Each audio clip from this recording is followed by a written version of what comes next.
पन्नास ते देगाव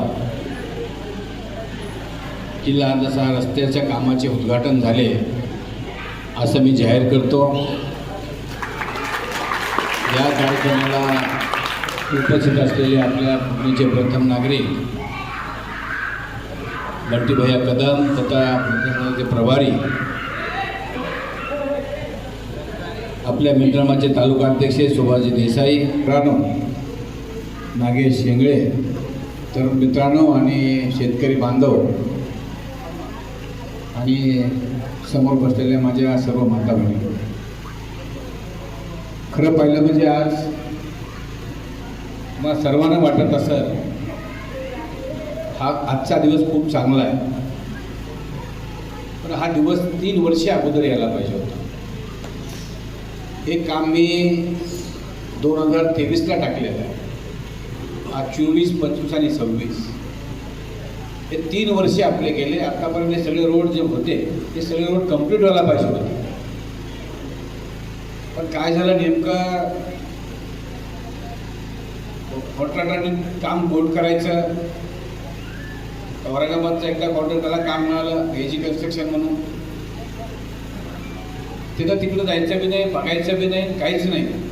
ज्यावेळेस त्यानं ते बघितलं, नंतर टेंडर वाचलं की टेंडरमध्ये काय काय कसं कसं आहे वाचलं, त्याच्यानंतर त्याला वाटलं हे काम करून काय उपयोग नाही असं त्याच्या मनात वाटलं असेल। मग तो 7-8 महिने त्यांनी घालवले, 1 वर्ष घालवलं। दुसऱ्यांदा टेंडर निघालं, मी बड्या मुश्किलनं ते रद्द केलं। दुसऱ्यांदा टेंडर ते टेंडर तेव्हाच तो झाला मध्ये, परत त्याला बोललो तुमचं बाबा असं का करायला तो किंवा कोणी सांगितलं का असं करायला, हे काम हो द्यायचं नाही म्हणून, काय कारण आहे सगळं। पुन्हा 1 वर्ष गेले आणि तिसऱ्यांदा टेंडर निघाल्याच्या तरी मला वाटतं 6-7 महिने गेले ऑर्डर करायला। एकंदरीत असो, आपल्याला आता खूप काही वेळ गेलेला आहे, पण आता आपण त्यातल्या त्यात आपण किती लवकर होईल ते लवकर करू। फक्त मी काम कसं आहे काय आहे हे तुमच्या सगळे गावातील आपण सुशिक्षित आहात, जाणकार आहात, गावातले सर्वांनी नीट लक्ष देऊन ऐका, त्या पद्धतीनं काम करून घ्या। पुन्हा नंतर मला सांगू नका की काम बरोबर झालं नाही साहेब, असं व्हायलं आहे ते तसं व्हायलं आहे। तुमची जिम्मेदारी आहे, मी काम दिले, तुमची जिम्मेदारी आहे चांगलं काम करून घ्यायचं। याचा अर्थ असा नाही की त्या कॉन्ट्रॅक्टरला तुम्ही ब्लॅकमेल करायचं, असंही तुम्ही कोणी जर गावातले 4 असं करता असंही काय करायचं नाही। नाही तर तो एकदा कॉन्ट्रॅक्टर जर गेला पुन्हा इकडे येणारही नाही। त्याच्यामुळं त्या कॉन्ट्रॅक्टर बड्या मुश्किलनं त्याला काम मी घ्यायला लावलं, त्याला घेतलं आहे बिचाऱ्यानं, आणि तो काम करणार आहे। चांगली त्यांच्याजवळ मशिनरी आहे, सगळं आहे, तो काम व्यवस्थित करेल। आता काय बघा, आपलं GNW ग्रेड 1चं जे 100 mm आहे, ते 100 mm GNW टाकायचं, थोडा मोठ टाकून तो दाबायचं। त्याच्यानंतर BNW 2 थर आहे, आपले खडीचे 2 थर आहेत त्याच्यामध्ये। एक 75 mm थर आहे पहिला, त्याच्यानंतर त्याला दाबायचे आपल्याला, पुन्हा दुसरा 75 थर आहे, त्याला नंतर दाबायचं, असं 150 जवळजवळ 250 mm झालं। आणि त्याच्यानंतर मग 100 mm DLC आहे, ते दाबल्याच्यानंतर त्याच्यानंतर मग 150 mm कॉन्क्रीट आहे। असा एकंदरीत हा जो रोड आहे तुमचा, हा 500 म्हणजे अर्धा मीटर आहे, अर्धा मीटर, आणि याची गॅरंटी आहे 10 वर्ष। 10 वर्ष या रोडला काही होणार नाही, त्यासाठी म्हणजे शासनानं 45 लक्ष रिपेअर करण्यासाठी मी शिल्लक ठेवले, सगळे पेमेंट देऊन। हे काम टोटल आहे 6,28 लाखाचं। त्याच्यामध्ये मग कंटिन्यूसी भरत जातात, 45 लाख रुपये ते आहेत आणि वेगवेगळे काही असतील त्याच्यामध्ये। असं टोटल एवढं काम आहे, ते हे काम चांगल्या प्रकारे करून घ्या, व्यवस्थितपणे ते काम करून घ्या। करू लगेच होणार, लगेच होणार।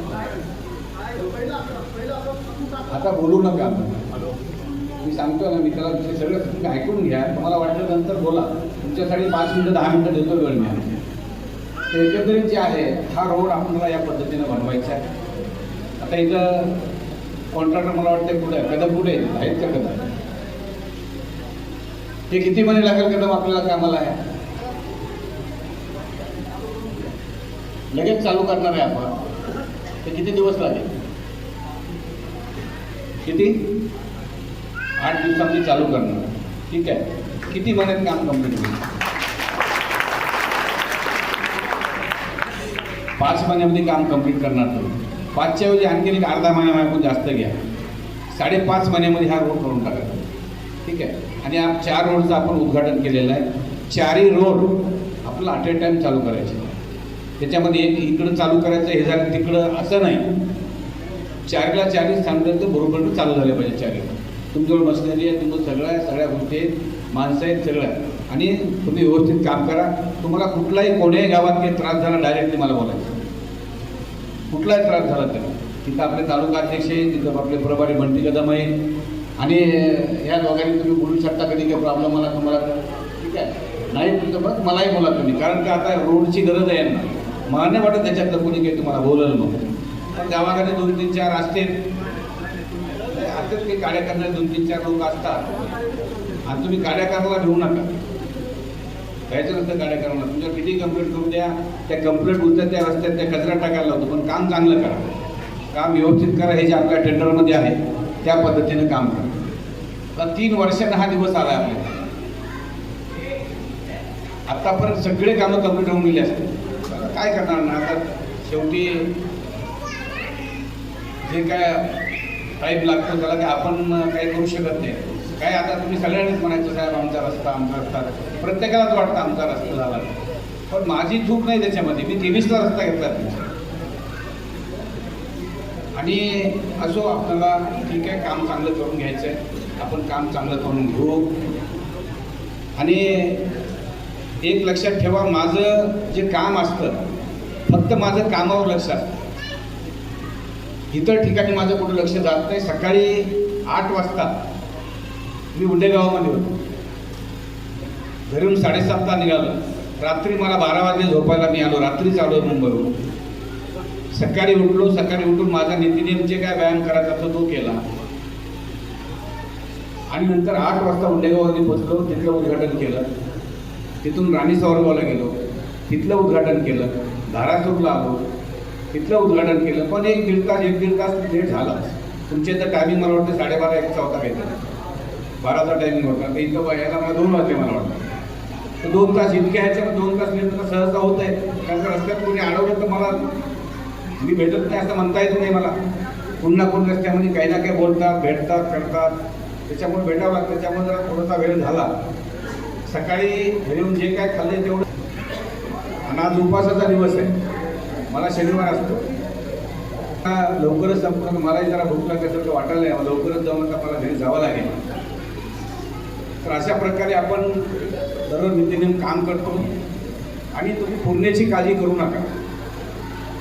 पूर्णेमध्ये आता उरलेले रोडही आपला कसे करता येतील, काय करता येईल आपण करू. आणि दुसरा एक विषय आहे महत्त्वाचा, आपलं बळीराजा पांदन रस्ता आहे. त्याचा अध्यक्ष मी आहे. त्याच्यामुळे तुम्हाला किती रस्ते पाहिजे तुमच्या गावामध्ये, जेवढे पाहिजे तेवढं आणतो. सदस्य तिथं दाजीबा भोसले पण सदस्य आहे. तुम्ही त्याच्याकडे पण बोलता. बळीराजाचा त्या सदस्यामध्ये तो एक सदस्य आहे. आणि तिथे समजा तुम्हाला रोड तुमच्या असं बांधुऱ्यावर पांदन रस्ता पाहिजे, तर रस्ता कोणी करू देत नसेल तर करू देत नसेल तर तुम्ही 80% जरी त्याची म्हणजे जर परमिशन घेतलं तरी आपण ते करू. आणि जर बायचान्स लईच प्रॉब्लेम येऊ लागला, आपण एक काम करा. कारण आपल्या महाराष्ट्राचे मुख्यमंत्री चातुर मुख्यमंत्री आहेत, लक्षात ठेवा. ज्यावेळेस मुख्यमंत्र्यांनी मीटिंग घेतली त्या मीटिंगमध्ये सगळ्या आमदाराचं म्हणणं घेतलं किंवा तुमचं म्हणणं काय. शेवटी मला विचारलं, म्हटलं नाही तुमचं काय म्हणणं आहे, ती कशी स्कीम बसायला पाहिजे, कसं. पण बावनकुळे साहेब होते, कसं बसायला पाहिजे, काय करायला पाहिजे. म्हणजे साहेब ह्याच्यामध्ये अडचणी खूप येतात. ह्याच्यामध्ये सदस्य जर करायचे असतील, जे अडचणी करणारे आहेत, जे सॉल्व्ह करते त्यांना सदस्य बनवा. मग त्याच्यामध्ये प्रथम आपण काय होतो, तहसीलदारकडे जातो. तहसीलदार या कमिटीचा सदस्य आहे. BDO या कमिटीचा सदस्य आहे. पोलीस PI या कमिटीचा सदस्य आहे. भूमी अभिलेख जमीन मोजणारा या कमिटीचा सदस्य आहे. दापकर साहेब आपल्या तिन्ही तालुक्याचे. दापकर साहेब ह्या पूर्ण याचे मला वाटते हे सचिव आहे. सचिव ते. आणि ही खालची टीम आपण कुठं जातो, आढळून पोलीसमध्ये जातो. पोलीसचा सदस्य आहे आता आपला. मोजायचं म्हणतं भूमी अभिलेख, तर भूमी अभिलेखच आपला सदस्य आहे. त्याच्यामुळे याच्यात कुठलीच अडचण येणार नाही. सरकारनं फार हुशारीनं पाऊल उचललं आहे सगळं. आणि सरकारला खरंच हे रोड करायचे आहेत. का शेतकऱ्याला काही कळत नाही, गावातल्या लोकांना काही समजत नाही की बा रोड किती आवश्यक असतो. काही लोक असे डोसक्यावर आणतील तर ते रोड करू देत नाही. आणि रोडमध्ये जागा जाते किती हो? 375 म्हणजे किती फूट, 12-15 फूट जाते, 15-20 फूट जागा जाते. एवढ्याने धुरे पडलेले आहेत, पडक पडलेलं असतंय. कुठं एगिन पडलेलं जातं, कुठं हिसाळा पेटतो, कुठं काहीतरी पाऊस जास्त होतो. किती वाटलं होतं आपण त्याच्यामध्ये. 30 फुटाचा रोड म्हणजे 20 फुटाचा रोड, 10 फुटानं 10 फुटानं रस्ते होतात. आणि इव्हन मी तुम्हाला हे सांगतो, पांधन नाही, शिव नाही, काहीच नाही, पण एक 20-25 शेतकऱ्यांना रस्ता पाहिजे. त्यांनी सगळ्यांनी जमीन द्यायची, संमतीपत्र द्यायचं आणि रस्ता करून देऊ, मी मंजूर करून देतो. म्हणजे तुम्ही लक्षात ठेवा, मी अध्यक्ष असल्यामुळं कोणाला मंजुरीला कोणाकडे जायची गरज नाही. तुम्हाला मंजूर करणाराच मी आहे. पाहिजे तेवढे रस्ते तुम्हाला, तुमच्या गावात जेवढे पाहिजे तेवढे रस्ते करा, मी नको म्हणणार नाही तुम्हाला. आताच कोणीतरी म्हणलं की आपला तिकडचा रस्ता काहीतरी जोडायला सांगा, तर म्हणलं तर सांगा, जोडा ना, काही प्रॉब्लेम नाही, मी करून देतो ना, काही विषय नाही त्याच्यामध्ये. मग काय, हे सरकार मी सांगतो खूप चांगलं सरकार आहे. इतकं चांगलं सरकार आहे. सरकारचं दिमाग एवढा ते चालतं, फक्त कामं कशी होतील, शेतकरी कसा सुखी होईल. आज बघितलं तर पाऊस जास्त पडला, आपल्याला कुठं सांगायची गरज पडत नाही, निवेदन द्यायची गरज पडत नाही, पण CM लगेच सांगतात पंचनामे करणं चालू करा. सांगतात का नाही? पहिलं होतं का असं? समजा बियाणं उगवलं नाही, लगेच सांगतात कुठं उगवलं नाही बघा, पंचनामे करा. पाऊस आला, पंचनामे करा. काही म्हणजे जे काय जसं जसं वारा आलं, पाऊस आलं, काय जे काय शेतकऱ्याचं नुकसान होईल अगोदर हे सरकार पंचनामे करा म्हणणारं सरकार आहे. आणि खरंच मी सांगतो, पीक विमा असं काही असं काय असतं, काही काही आपण गोष्टी आपल्याकडे काही चुका होतात. त्या चुकामुळे काही गोष्टी आपल्याला कशा घडत नाही किंवा तसं होताना दिसत नाही. आपण जर नियमात बसून सगळ्या गोष्टी जर केल्या, केव्हा केव्हा काय काय करायला म्हणजे पीक विम्यामध्ये आता सगळे हुशार आहे, सगळ्यांना माहिती आहे, तर पीक विमा मागायची गरज पडणार नाही, आपल्याला ऑटोमॅटिकली पीक विमा मिळून द्यायला. आता पुण्यामध्ये मला वाटतं सगळेच नेमकं आलं नाही, सगळेच आलं वाटतं ना असं, ते सगळं सरकार देत आहे. त्याच्यामुळं आपण सगळ्यांनी मिळून सगळ्या सरकारचा फायदा घेतला, सरकारचा फायदा घेतला पाहिजे. जे जे करता येईल ते आपण केलं पाहिजे. अशा प्रकारे आपण निश्चितच या सगळ्या गोष्टीवर लक्ष ठेवा. आणि प्रथम रस्ते करा. रस्ते बसते मी सांगतो तुम्हाला, ते बार अशी संधी मिळत नाही. कुठलंही काम किती वर्ष राहतं, की कुठली स्कीम आली किती वर्ष राहते. आता ती आपली ह्याची आता पुढे नाही होता, जे आहे ते कंप्लीट होणार, ते झालं बंद करा. सरकारचा पैसा आहे बंद होऊन गेलं. आता पांधरण रस्ते, शिव रस्ते किती दिवस राहिले बाबा, झाले बंद. पुन्हा ते मातोश्री झालं बंद, ते मातोश्री झालं ना बंद. ते आता तसं आता बळीराजा किती दिवस राहील, त्याच्यापेक्षा आता मलाच अध्यक्ष केलं, त्याच्यामुळे सगळं करा. आणि दुसरा एक विषय आणखीन आहे, पट्टे वाटपाचं जे काम आहे, पट्टे वाटप, त्याचा अध्यक्ष मीच आहे. पट्टे वाटप करतं ना सरकार, कुठलं 1चा 2 वर्ग, म्हणजे 2चा 1 वर्ग करणं वगैरे, अशा जमिनी बऱ्याच असतात. त्याला काय म्हणते त्या जमिनीला, काहीतरी म्हणतात ना भोगवटदार, अशा जमिनी, त्या जमिनी त्याच्या नावाने करणं, हे सगळं त्याचा अध्यक्ष मीच आहे. त्याच्यामुळे तेही मला सांगा कामं, कुणाच्या भोगवटादार 2 मध्ये असं 2ची 1 नंबर काय तर सांगा. पण असं काही कुणाकडे सांगू नका, 7-12च्या नावानं पाहिजे, भोगवटा 2 पाहिजे. नाही तर काही सांगतात मला करायला, ते काही करून करू नये. आता खरंच बाबा, आता मोतीरामचं काम काय आहे, त्याच्या भोगवटा 2ची जमीन आहे त्याच्या नावानं, तर 1 करायचं, 1 करून देतो मी. म्हणजे कुणाला 1 रुपया द्यायची गरज नाही किंवा काही करायची गरज नाही. आता तुमचं झालं का नाही, तुमच्या देवाचं तळगल मारूचं काम झालं का नाही सांगा ना. 1 रुपया द्यावा लागला पुन्हा तुम्हाला. सिंगल पेज चालू झालं आहे. तर सगळ्याचं काय झालं आहे, सरकारनं सगळ्या स्कीम आणल्या हो. आता फिडर सपोर्टेशन चालू, ते अशोका बिल्डकॉनला काम मिळालं आहे, ते सगळं कामच करा नाही. तर किती मागायला मी आता विधान परिषद लक्ष्मी लावली त्याच्यावर आता 6 वाजल्यापासून 10 वाजेपर्यंत लाईट बंद. तुम्हाला वाटतं मी चुपचाप बसलोय का? मला माहिती आहे तुमची 6 वाजेपासून 10 वाजेपर्यंत लाईट बंद आहे. तुमची परिस्थिती त्या टाईममध्ये काय होते. शेतातून जी महिला येते तिला महिलेला स्वयंपाक करावा लागतो. स्वयंपाक करत आता सगळ्या शिगडी चालत नाही. गॅस असला तर ठीक आहे. आजकाल जोर लागतं पण आता महिला मंडळी आपलं काय त्या लाकडावर काही स्वयंपाक करायला तयार नाही. एक शिगडी नेतं गॅस तर मध्ये मध्ये ते गॅसही महाग झाला.